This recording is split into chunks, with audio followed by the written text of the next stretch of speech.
Hello everyone and welcome to our YouTube channel Target for IQ। इस video में आज हम फिर से कुछ लीगल करंट अफेयर्स डिस्कस करेंगे। ये लीगल करंट अफेयर्स सीरीज़ का सेकंड वीडियो है और ये टाइमली आपका अपलोड होता रहेगा। आई होप आपको ये सीरीज़ हमारी पसंद आ रही हो। तो स्टार्टिंग विथ हम पहला केस देखते हैं, रहाना जलाल वर्सेस स्टेट ऑफ केरला। ठीक है, ये 3 जजेस बेंच था और इसमें जो जस्टिस थे उनके नाम हम देख लेते हैं। DY Chandrachud justice, Indu Malhotra justice and Indira Banerjee justice. इस केस में ये कहा गया कि जो Muslim women protection of right on marriage act है, ठीक है, उस केस में रिलेटिव्स जो हैं हस्बैंड के, उनको अक्यूजेशन नहीं दिया जा सकता, मतलब उन्हें किसी ऑफेंस के लिए अक्यूज नहीं बनाया जा सकता। किसे? Relatives of husband. ठीक है, हस्बैंड के जो रिश्तेदार हैं। ये जो आपका है बहुत ज़्यादा इम्पॉर्टेंट है। कुछ नए CJ अपॉइंट हुए हैं हाई कोर्ट के, तो आपको ये देखना होगा कि उनका नाम जानना होगा। जस्टिस RS चौहान जो हैं वो उत्तराखंड हाई कोर्ट के हैं। ठीक है, बहुत इम्पॉर्टेंट है क्योंकि इसके रिगार्डिंग मतलब आपसे क्वेश्चंस पूछे जा सकते हैं कोई भी आपका भी एग्जामिनेशन आए। जस्टिस मोहम्मद रफ़ीक है, new CJ of MP high court. अब मे बी अगर आपका MP का पेपर होता है रिसेंटली तो ये उसके लिए बहुत इम्पॉर्टेंट है। जस्टिस पंकज मित्तल, ये Jammu and Kashmir high court के बने हैं। Justice Ravi V Malimath, Himachal Pradesh high court. Justice S Muralidhar, Orissa high court. Justice Hima Kohli, Telangana high court. तो ये इम्पॉर्टेंट है जस्टिस हीमा कोहली का, क्योंकि यहाँ पे कुछ विमेन एम्पावरमेंट की बात है, तो यहाँ पे कुछ इस तरीके के जो न्यूज़ होते हैं वो हेडलाइंस में रहते हैं। ठीक है, justice AK Goswami, Andhra Pradesh high court. Justice JK Maheshwari, Sikkim high court. आप एक बार इसको देख सकते हैं, इसको पॉज भी कर लें और इसका स्क्रीनशॉट लेके भी देख सकते हैं। ये केस जो है आपका केरला हाई कोर्ट का है।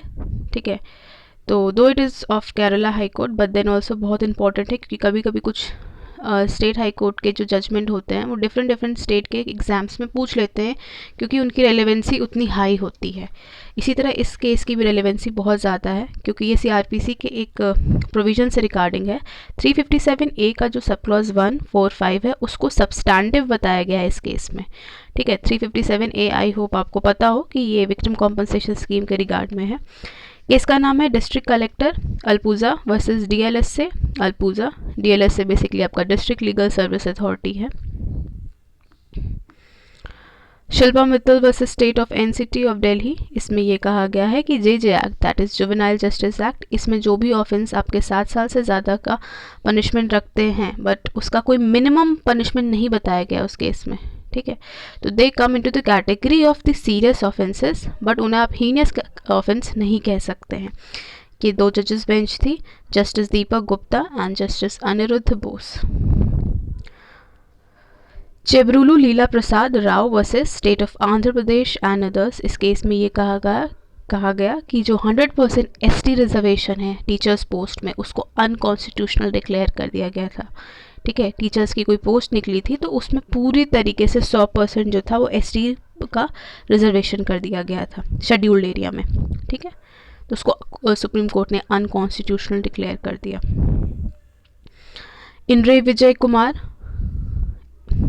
विजय Kurle, it is Kurle, KURLE, in re Vijay Kurle and others. इसमें ये कहा गया कि अगर आप एक जज के इंटीग्रिटी या उसकी कैपेबिलिटी क्वेश्चन कर रहे हैं तो आपके पास उतनी नॉलेज या उतनी स्टैंडिंग होनी चाहिए। ठीक है, आजकल कंटेम्प्ट ऑफ कोर्ट जो है वो काफ़ी न्यूज़ में है, आए दिन मतलब कुछ ना कुछ इस तरीके के कमेंट्स होते रहते हैं जिससे लोग कोर्ट का आप देख सकते हैं कि उसमें उसको कंटेम्प्ट ऑफ कोर्ट की कैटेगरी में डालने की बात हो जाती है। ठीक है, तो उसी के बिहाफ में कहा गया कि अगर आप जज के इंटीग्रिटी यानी उस पर सवाल उठाते हैं, जज की काबिलियत पर सवाल उठाते हैं, तो आपके पास उतना ज्ञान होना आवश्यक है। रूही वर्सेस अनीस अहमद। इस केस में कहा गया कि अगर वाइफ अपना मैट्रिमोनियल होम छोड़ के जहाँ भी रह रही है, जिस प्लेस पे भी रह रही है, तो उस कोर्ट के पास भी वहाँ पे सेक्शन 498A IPC में कंप्लेंट पे केस लेने का परमिशन है। ठीक है, उनके पास ज्यूरिसडिक्शन बेसिकली है। ये जो केस है आपका लास्ट केस इस वीडियो का, ये बहुत ज़्यादा इंपॉर्टेंट है डाइंग डेथ डिक्लेरेशन के रिगार्डिंग में। इसमें ये कहा गया कि जस्ट बिकॉज अगर कोई पर्सन 100% उसको बर्न इंजरीज हो गई है, यानी कि पूरी तरीके से उसका शरीर जल गया है, तो इसका मतलब ये नहीं है कि now he is incompetent to give the dying declaration. अभी वो स्टिल केपेबल है, अगर वो बाय कंडक्ट बाय साइन किसी भी थ्रू अपना डिक्लेरेशन दे सकता है तो वो स्टिल वैलिड होगा। 100% बर्न इंजरी कह के आप उस डाइंग डिक्लेरेशन को खारिज नहीं करवा सकते। केस का नाम है पुरुषोत्तम चोपड़ा वर्सेस स्टेट। तो आज का वीडियो इतना ही है। आई होप आपको ये हेल्प कर रहा हो। कोई भी क्वेरी हो तो please do let me know in the comment section. Thank you.